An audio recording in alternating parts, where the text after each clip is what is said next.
지난 주일 묵상 세미나 시간에 강사 목사님이 그런 말씀을 하셨습니다. 우리가 너무나 잘 알고 있는 유명한 말씀을 묵상할 때 오히려 묵상하기가 더 어렵다라는 거죠.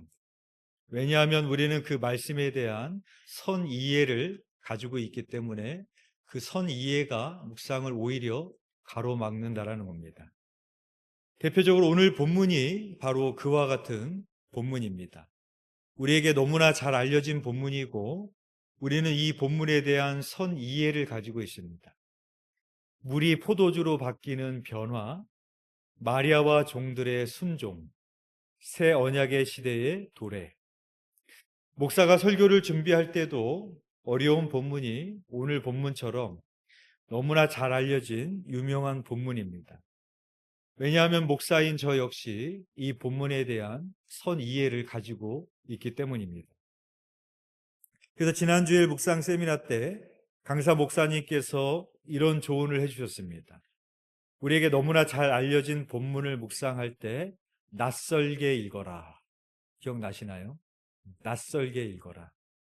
마치 처음 대하는 본문처럼 나의 선 이해를 내려놓고 그렇게 묵상하라라는 것이죠.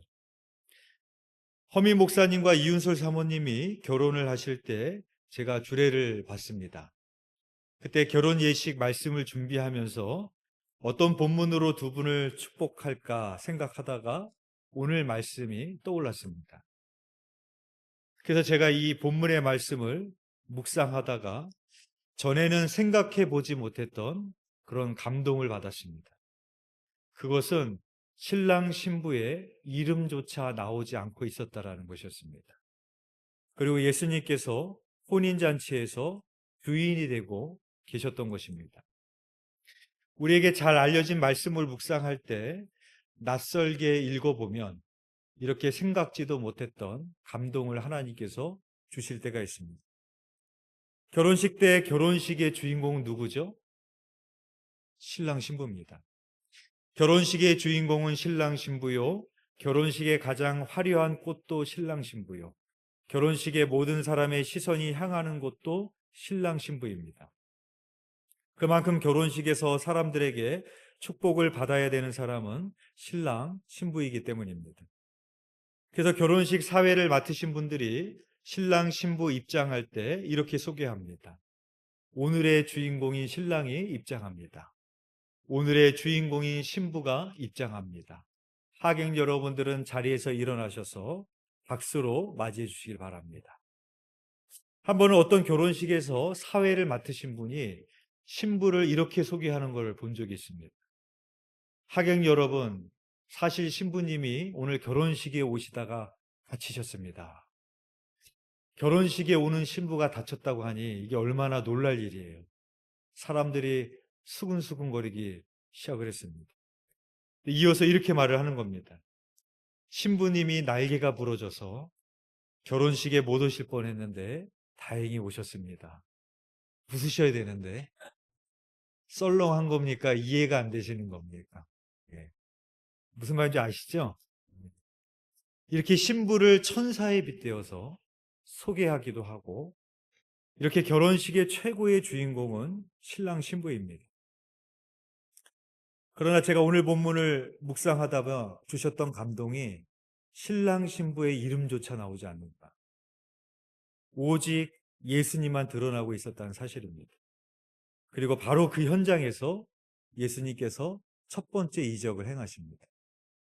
이것이 우리에게 주는 교훈은 무엇입니까? 우리 인생에도 내가 드러나는 것이 아니라 예수 그리스도가 드러나야 된다는 것입니다. 우리 인생의 주인이 내가 아니라 예수 그리스도가 되어야 된다는 것입니다. 예수님께서 가나 혼인잔치를 축하하기 위해서 하객으로 오셨습니다. 그런데 가나 혼인잔치에 문제가 생겼습니다. 혼인잔치에서 가장 중요한 포도주가 떨어진 겁니다. 예수님의 모친인 마리아가 그 문제를 누구에게로 가지고 가는가 하면 예수님에게로 가지고 갑니다. 오늘 본문 2절에서 3절 말씀 우리 함께 읽겠습니다. 시작. 예수와 그 제자들도 혼례의 청함을 받았더니 포도주가 떨어진지라 예수의 어머니가 예수에게 이르되 저들에게 포도주가 없다 하니, 이것은 정상적인 상황이 아니라는 것을 쉽게 알 수 있습니다. 정상적인 상황이라면 어떻게 해야 되겠습니까? 혼인잔치에 문제가 생겼다면 신랑 신부의 부모님을 찾아가든지 혼인잔치를 맡아 주관하는 연회장을 찾아가야 될 것입니다. 그러나 예수님의 모친인 마리아는 그 문제를 들고 예수님께로 가지고 갑니다. 요한복음에는 예수님께서 행하신 7가지의 표적이 나옵니다. 그 중에서 첫 번째 행하신 표적이 오늘 본문인 가나의 혼인잔치입니다. 이 땅에서의 예수님의 첫 번째 기적은 요단강에서 일어나지 않았습니다. 예루살렘 성문에서 일어나지 않았습니다. 광야에서 일어나지 않았습니다. 이 땅에서 예수님께서 첫 번째 기적을 행하신 곳은 바로 신랑 신부가 연합하여 한 몸을 이루 새 가정을 이루기 위한 혼인잔치에서 일어났습니다. 그래서 허민 목사님과 이윤설 사모님의 주례를 보면서 제가 이렇게 권면의 말씀을 했습니다. 오늘 결혼 예식을 치르시는 신랑 허민 군과 신부 이윤설 양은 부부가 되어 살다 보면, 또 목회를 하다 보면 많은 어려움과 문제를 만나게 될 것입니다. 하지만 그 목양의 길에 허민과 이윤솔의 모습이 보이는 것이 아니라 예수님의 모습만 드러난다면 그 목양의 예수님의 놀라운 기적이 일어날 것입니다. 두 사람의 부부 관계에도 마찬가지입니다. 부부간의 관계에서도 허민의 모습과 이윤솔의 모습만 드러난다면 부부간에 다툼이 생기고 갈등이 생길 것입니다. 하지만 부부간에 두 사람의 모습이 보이는 것이 아니라 예수님의 모습이 보인다면 포도주가 떨어지는 인생의 큰 문제를 만날지라도 그 문제를 극복해 나가실 수 있을 것입니다. 예수님께서 첫 번째 기적을 행하신 곳은 결혼식이었습니다. 오늘 이 결혼식부터 예수님의 기적이 일어나서 신랑 허민 군과 신부 이윤솔 양의 목회와 가정 위에도 날마다 베푸시는 놀라운 예수님의 기적과 축복이 함께 하시기를 주님의 이름으로 기원합니다. 제가 이렇게 주례를 했었습니다. 이것은 비단 목회자의 가정에게만 해당되는 이야기가 아닙니다. 우리 모든 가정과 우리 모든 인생에게 해당되어지는 말씀입니다. 바라기는 여러분의 가정과 인생에게도 예수님만 드러나시기를 주님의 이름으로 축복합니다. 예수님께서는 하인들에게 명령하여 항아리의 물을 아기까지 가득 채우라고 명령하십니다.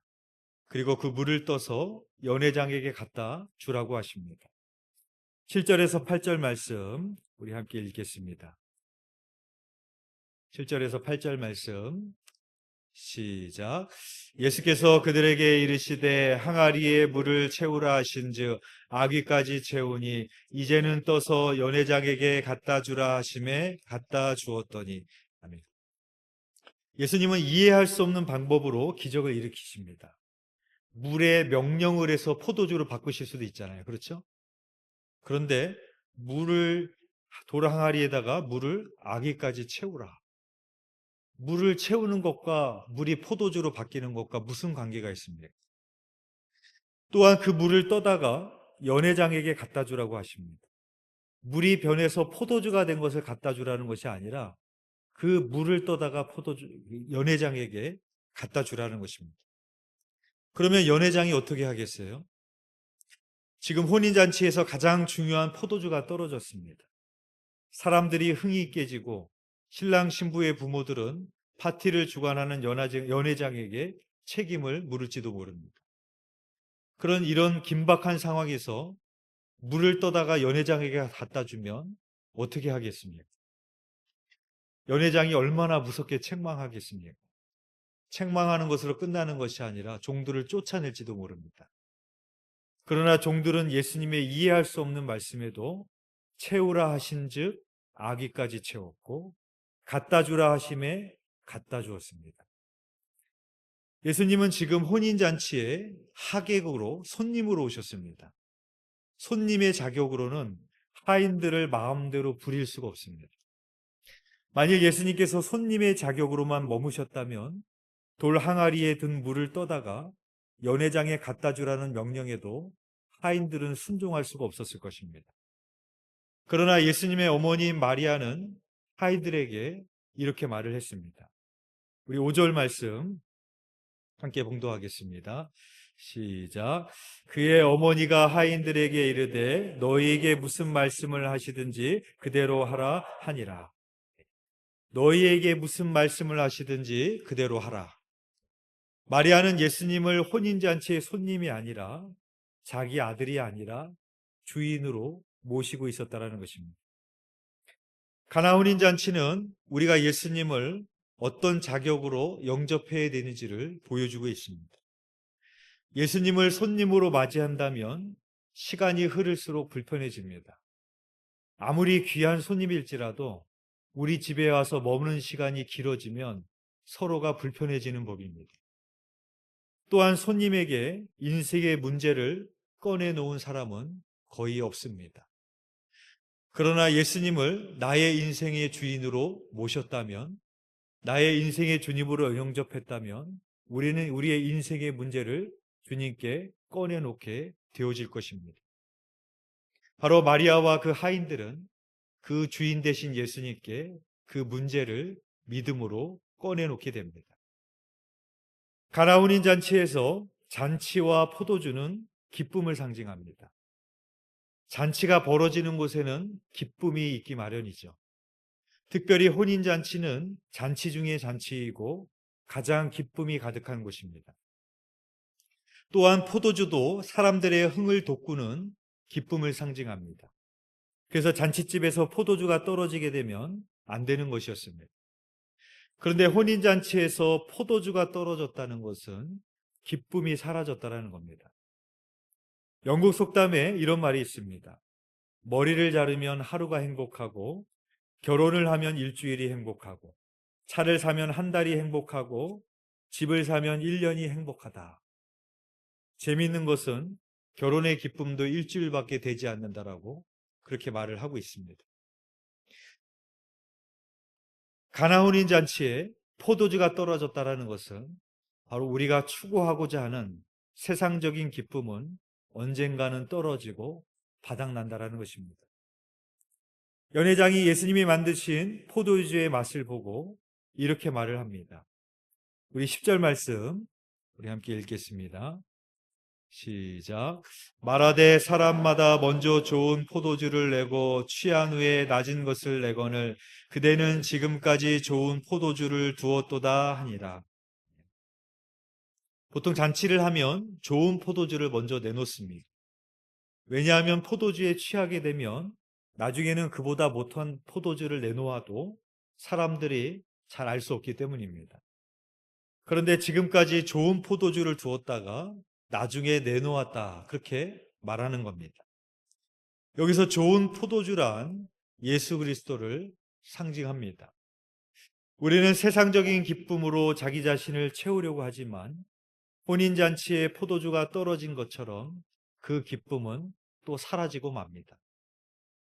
그래서 오늘 본문에서 그 공허한 심령을 돌 항아리로 표현을 하고 있습니다. 우리 6절 말씀 우리 함께 읽어보겠습니다. 시작. 거기에 유대인의 정결 예식을 따라 두세 통 드는 돌 항아리 6이 놓였는지라. 유대인의 정결 예식에 쓰이는 돌 항아리가 6개가 있었습니다.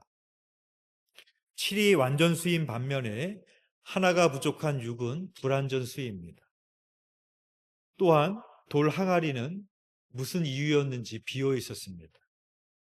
즉 6개의 돌 항아리가 비어 있었다라는 것은 생명력 없는 형식적인 유대고를 상징하고 있고, 그 항아리에 물이 가득 채워져서 포도주로 바뀐 것은 예수 그리스도의 보혈로 정결 예식이 완전해졌음을 우리에게 상징적으로 보여주고 있는 것입니다. 그런데 거기서 더 나아가서 비어있는 돌 항아리는 공허한 인간들의 심령을 보여주기도 합니다. 그 항아리는 매우 큰 항아리였습니다. 약 70에서 120리터, 20에서 30갤론이 들어가는 큰 항아리였습니다. 그 항아리가 6이 있었으니 420에서 480리터, 120갤론에서 180갤론이 들어갑니다. 오늘날 자동차로 말하자면 거의 차 10대의 기름을 가득 채울 수 있는 그런 양입니다. 그 돌 항아리에 물을 아기까지 채우면 엄청나게 많은 물이 채워지게 되는 겁니다. 그 엄청나게 많은 양의 물은 온 인류의 죄를 단번에 사하시는 예수 그리스도의 보혈을 상징하고 있습니다. 더 나아가서 우리의 공허한 심령은 가장 큰 기쁨으로 오신 예수 그리스도만으로 채워질 수 있음을 우리에게 말해주고 있습니다. 여러분, 오늘 본문에는 다른 종류의 기쁨이 임하고 있는 것을 보게 됩니다. 먼저는 포도주가 떨어져서 흥이 깨졌지만 예수님이 만드신 좋은 포도주를 먹으면서 단시 잔치의 기쁨을 찾은 하객들입니다. 그런데 이들은 지금 무엇으로 기뻐합니까? 예수님이 아니라 포도주 때문에 기뻐하는 겁니다. 그러나 그 포도주 또한 어느 순간에는 없어질 것이고 포도주가 주는 기쁨도 언젠가는 사라지고 말 것입니다. 그러나 하인과 제자들에게 임했던 기쁨이 있었습니다. 우리 9절 말씀 함께 읽겠습니다. 시작. 연회장은 물로 된 포도주를 맛보고도 어디서 났는지 알지 못하되 물떠온 하인들은 알더라. 연회장은 물로 된 포도주를 맛보고 기뻤지만 그것이 어디서 났는지 몰랐습니다. 즉 기쁨의 근원이 어딘지 몰랐다라는 것이죠. 단순히 포도주가 주는 기쁨과 흥으로 만족해야 됐습니다. 그러나 물을 떠온 하인들은 알았습니다. 무엇을 알았겠습니까? 그것을 행하시는 분이 예수님이라는 것을 알았고 우리의 순종 가운데 불가능도 가능케 하시는 예수님임을 알았고 우리에게 영원한 생명을 주러 오신 예수님을 그들은 알았습니다. 물을 떠온 하인들은 바쁘게 일을 하면서 하객들이 먹는 포도주를 먹을 겨를도 없었을 것입니다. 그러나 그들은 포도주가 주는 기쁨보다도 더 근원적인 기쁨을 누렸습니다. 그것은 예수 그리스도가 어떤 분인지를 알았기 때문입니다. 제자들도 마찬가지였습니다. 우리 11절 말씀 우리 함께 읽겠습니다. 시작. 예수께서 이 첫 표적을 갈릴리 가나에서 행하여 그의 영광을 나타내심에 제자들이 그를 믿으니라. 요한복음에는 7개의 표적이 나옵니다. 그런데 요한복음에서는 기적이라는 말을 쓰지 않고 표적이라는 말을 씁니다.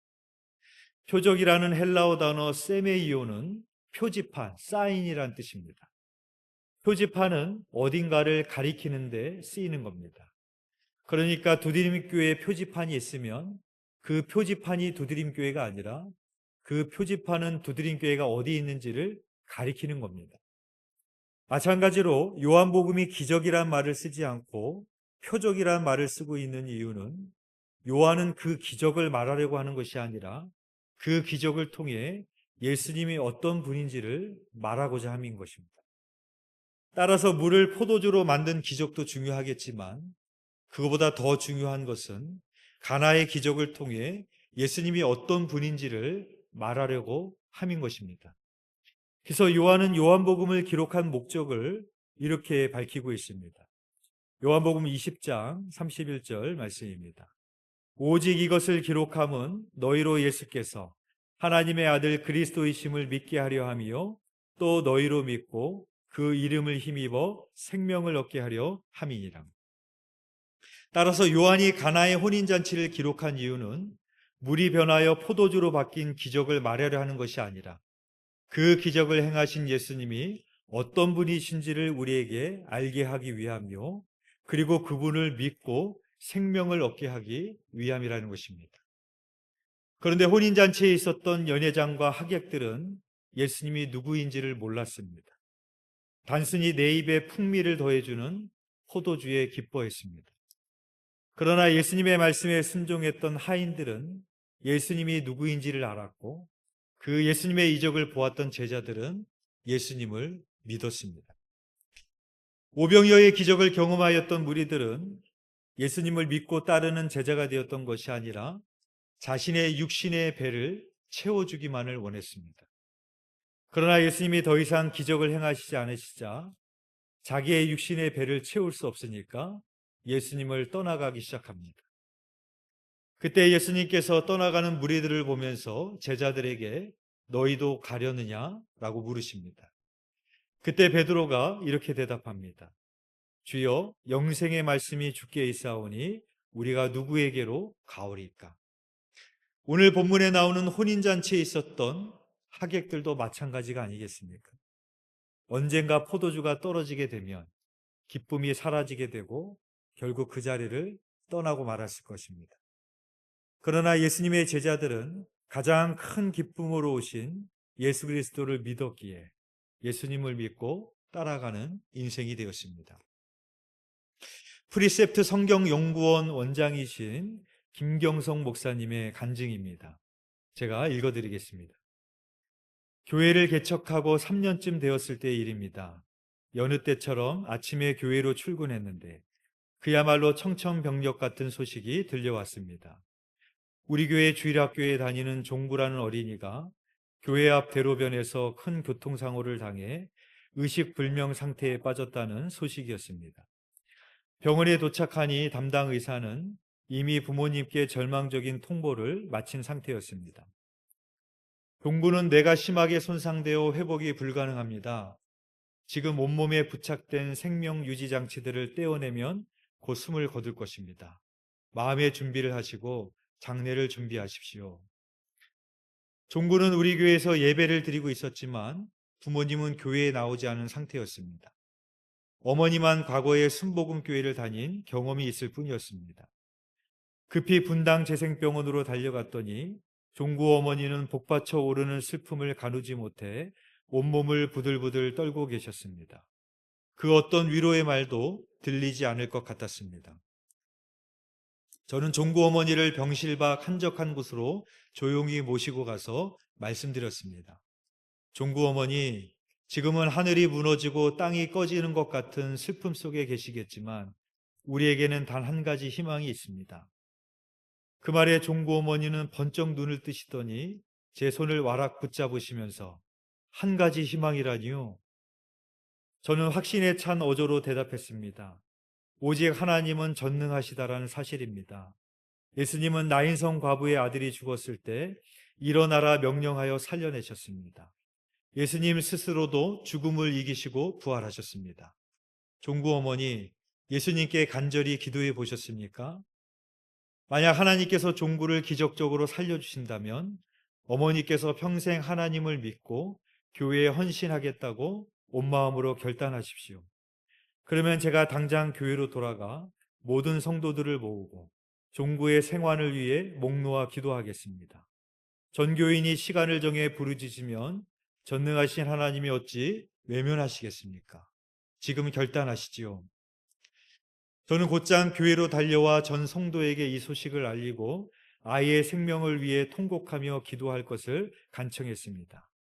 그리고 며칠 후 놀랍게도 종구가 의식을 회복하기 시작하는 기적이 일어났습니다. 드디어 종구가 태어나여 다시 교회를 나오게 된 날의 감격을 잊을 수 없습니다. 종구는 한동안 기관 절개술을 받아 목에 구멍을 뚫고 튜브를 폐로 연결한 채 지내야 됐고 퇴원 후에는 목 앞부분에는 깊고 선명한 흉터가 남아 있었습니다. 하지만 기도로 그 아이를 살려냈던 우리 성도들은 종구의 그 흉터를 볼 때마다 끔찍함이 아닌 창조주 하나님을 보았습니다. 죽은 자를 살리시는 하나님을 기억했고 기도를 결코 외면하지 않으시는 응답의 하나님을 떠올렸습니다. 종구는 그 자체로 살아있는 부활체였습니다. 종구의 어머니와 교회 성도들이 경험한 기적은 물이 포도주로 바뀌는 기적처럼 참으로 놀라운 기적이었을 것입니다. 그러나 그 기적보다도 더 중요한 것은 무엇이겠습니까? 죽음조차도 생명으로 바꾸시는 예수님이 누구인지를 알고 믿어야 되는 것입니다. 만약에 종구의 어머니가 그 놀라운 기적을 경험했지만 예전처럼 예수님과 상관없는 사람이 되었다면 그 기적이 주는 기쁨도 언젠가는 잊혀지고 소멸되었을지도 모릅니다. 사랑하는 교회 여러분, 우리의 인생 가운데 가장 큰 기쁨으로 오신 그 예수 그리스도를 힘써 알아가시며 예수 그리스도로 인하여 기뻐하시는 저와 여러분이 되시기를 주님의 이름으로 축원드립니다. 기도드리겠습니다. 은혜와 긍휼이 풍성하신 하나님, 오늘 가나 혼인 잔치와 같이 포도주가 떨어진 것처럼 우리 또한 우리 안에 기쁨이 떨어지는 것을 경험하게 됩니다.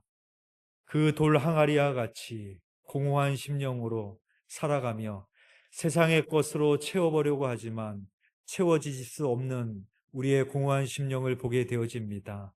오늘 우리에게 주신 말씀처럼 예수님만으로 채워질 수 있는 우리의 심령임을 깨달아 알게 하여 주셔서 그 주님을 문 밖에 세워두는 것이 아니라 우리 안에 주인으로 모시고 사는 인생이 되게 하시사 예수님으로 충만한 인생, 예수님으로 기쁨이 충만한 인생이 되어질 수 있도록 인도하여 주옵소서.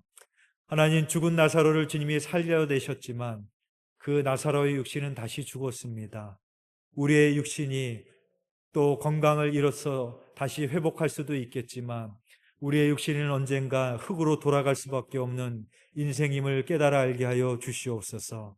그리하여 이 땅에 사는 동안 예수님을 알게 하시고 예수님을 믿고 영접하여 영생을 얻는 하나님의 백성으로 살아갈 수 있도록 인도하여 주옵소서. 주님께서 우리를 그렇게 이끄실 줄 믿사오며 예수 그리스도의 이름으로 기도드렸사옵나이다. 아멘.